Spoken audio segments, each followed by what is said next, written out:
Merhaba arkadaşlar, ben Gülmira. Bugün sizlerle birlikte sarımsaklı biber sosu yapacağız. İlk yaptığım videolardan biri olan buharda mantı yemeğinin yanında da bu sostan koymuştum. Genelde bu sosla beraber tüketiliyor.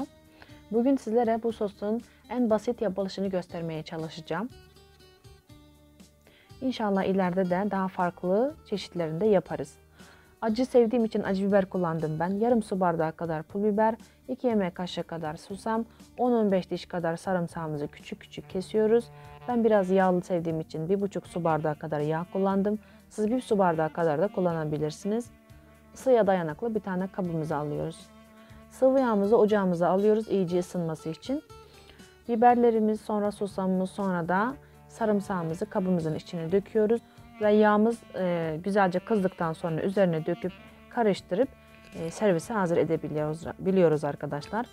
İleride inşallah sizlere benim sevdiğim salatalarım var. Onlardan göstermek istiyorum.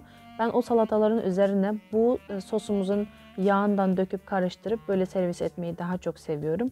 Dolayısıyla önceden bu sosumuzun yapılışını size göstermek istedim ki evinizde, siz de yapın, evinizde bulunsun. Yağımız güzelce ısınmış arkadaşlar. Yavaş yavaş dökün ki sıçramasın. Dikkat edin aman burada. Şu anda Çin'in dünyanın başına müsallat ettiği bu virüsten dolayı kimse rahat dışarı çıkamıyor arkadaşlar. Dolayısıyla ben de evimizde olan malzemelerden yapabileceğimiz bir şeyleri size yapıp göstermeye çalışıyorum.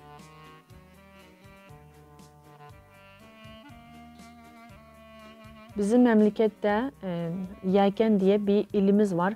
Bu ilimizin de bu sosu çok meşhurdur. İnşallah ileride bu ilimizin o sosundan da yapıp deneriz arkadaşlar. Şimdiden deneyen herkes için afiyet olsun diyorum. Allah'a emanet olun.